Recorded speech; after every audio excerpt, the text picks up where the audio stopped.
Listen, 90 Day Fiance is not as good of a show as we think, and it's very bad under the covers. Today in this video, we're going to cover 90 Day Fiance facts that TLC tries to keep on the down low. Welcome back to Enchant Films. Let's get into the video. Number 10, participant pay. Most reality TV shows compensate their participants for the time they invest in the show.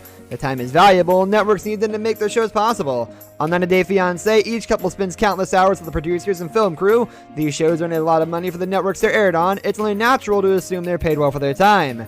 Many participants say that is just not the case. Not only do the American finances claim that they're paid very little for their appearances, some even claim their immigrant partners aren't compensated at all. Neither are the in-laws, family, and friends who appear as well. Yeah, and Mohammed, or Ed and Rose, made us all question the reality part of the show, right?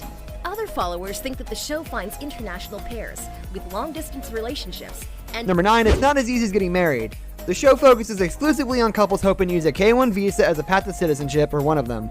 Watching the show gives the impression that all they have to do is get married within 90 days, and U.S. citizenship is a sure thing. Nothing could be further from the truth. However, the path to citizenship is a long and complicated road. Even with a K-1 visa, it's not simple. Once the couples get married, there's still a long list of steps they have to do and steps to be taken before citizenship is granted.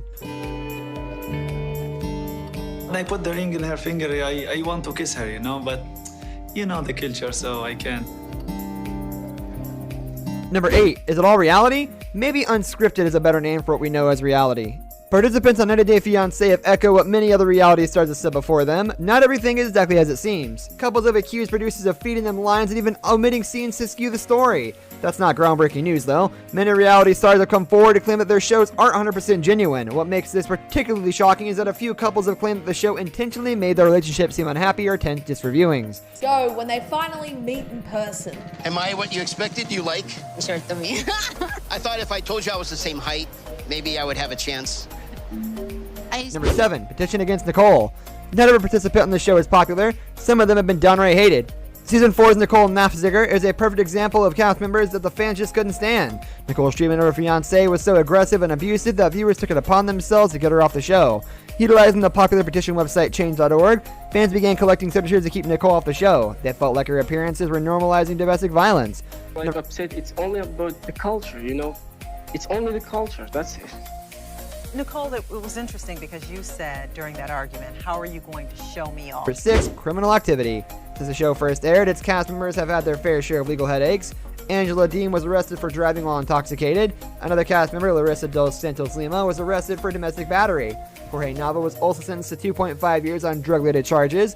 The spree of crimes committed by cast members isn't the only legal trouble surrounding the show, though. Before a participant can be on the show, they undergo a background check. That means TLC knew all about the cast members who already had a criminal history and decided to cast them on the show anyway. Producers are most likely thought that the cast criminal histories would make good for ratings. Number 5, questionable circumstances. Most international couples meet each other in unconventional ways. They aren't being introduced by friends or bumping into each other at yoga. Most couples are both legally consenting adults when they meet online, but not every couple on the show can say the same. When David Vasquez Zermino met his future bride, he was 24 years old. His intended, Evelyn Cormier, was a shocking 15. That's a pretty big age difference for any couple, but this is a clear case of impropriety. The relationship began with flirting on social media, and we can't help but wonder what Evelyn's parents think of their son-in-law after the fact came to light. There are rumors that Jorge Nava met his beloved on a camgirl site, which may be scandalous to some, but at least they were both adults. Number 4, sitting pretty. If you've watched the show, you may have noticed an odd similarity. Almost all the female cast members sit in the exact same pose. Each girl can be seen sitting with her knee up, close to their chest. To be honest, that's not exactly the most natural or comfortable looking pose. What's even more strange is that the cast member Anfisa claims the girls are instructed to sit like that. It's not clear why the producers would have a preference for how the female cast members sit, though. Furthermore, why choose such a bizarre and uncomfortable pose? Something about that just doesn't make sense. It's one of the weirdest secrets about the show. Number 3, cast members have sued. The unfair compensation practices of the show have left more than one foreign cast member fuming. The show only pays the American nationals in each couple. Most find this incredibly frustrating, especially since the drama of the show often paints cast members in a poor light. Many feel they leave the show with their lives ruined by bad reputations, and more than one cast member has sued the show. Mark and Nikki Shoemaker sued the show after they didn't like the way they were portrayed. Their contract picked up TLC, and the case was thrown out. Luis Mendez also sued TLC, claiming that he was never paid and he felt taken advantage of. We're sure the network wouldn't want anyone to know that they treated their cast members so poorly, and they felt like a lawsuit was their only recourse. Number 2, baby questions. Love, engagement, and marriage. Starting a family is a natural next step. Several couples from the show have gone on to have children. Not every baby has been celebrated as joyous, though. For one cast member, her child's appearance led to controversy so intense she left Instagram over it. Alexandra Strobel happily shared photos of her daughter with partner Josh, and while she was probably anticipating a lot of congratulations and compliments from her followers, she instead got a nasty surprise. Instagram users thought her daughter looked biracial and observed that Josh is quite fair. They questioned who the real father of the baby was. Alexandra was so upset by the backlash that she left the social media platform entirely. Number 1. Stage promos.